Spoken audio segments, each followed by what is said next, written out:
Fuck. This wasn't how a guy was supposed to celebrate his 35th birthday.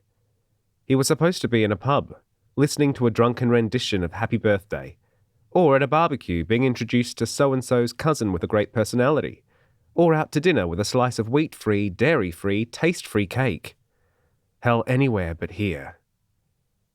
Here was a 12 by 12 of raw cinder block roofed in rusted, corrugated tin and in the middle of God knew where.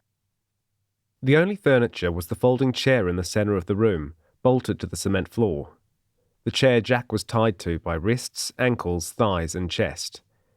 They hadn't gagged him, which meant there was no one to hear him scream. Hadn't blindfolded him, which meant what he saw wouldn't matter.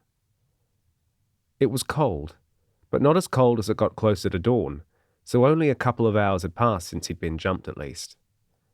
The shivers running along his spine aggravated the shallow knife wound under his left kidney, to say nothing of the potentially broken ribs creaking each time he moved. His right wrist was either badly sprained or fractured. The plastic restraint was biting into the swollen tissue.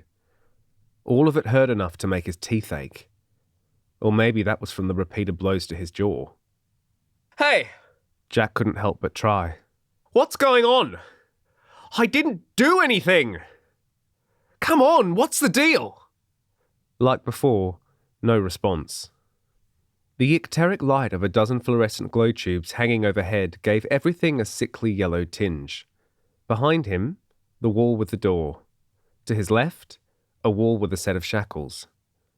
It was easy to imagine himself strung up, hanging there defenseless, while the tools on the wall to his right were taken down and used. Knives, pliers, straight razor, a shock stick, what was possibly a cat o' nine tails. All of them were hung on a backboard, the type with an outline of each tool so you knew where to put them. Someone had made sure each tail of the whip hung in its precise place. Still, it was a nicer scene than that on the wall in front of him. A poster stuck up with aged, yellowed tape. An expanse of turquoise water, a curve of golden sand, a row of perfect palm trees, a peerless blue sky arcing over it. On the beach, 4 young ladies in bikinis played volleyball. It had a caption. "Wish you were here." The truly disturbing thing, though, the one thing in the entire room that really concerned him, was that someone had used what was probably blood to smear a question mark at the end of it. That one, perhaps joking, addition did what nothing else in the room could. It made Jack think he wasn't going to get out of here alive. He really didn't want to die here. Not in this goddamn place, not for this bloody job. Jack closed his eyes.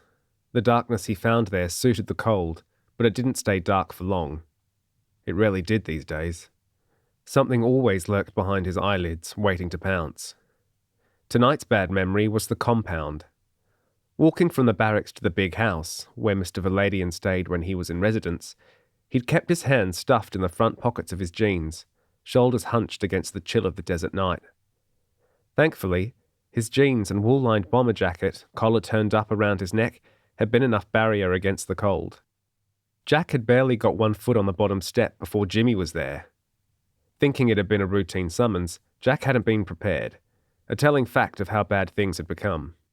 Jimmy had locked his free arm around Jack's neck, pushing a knife up under his jacket, the point keen against his skin. Then Robbo had appeared and things had gone from confusing to screwed very quickly. Jack banished the new bad memory to the files in the back of his head, then slammed the drawer shut on his own foolish mistakes. Too cocky. Too complacent.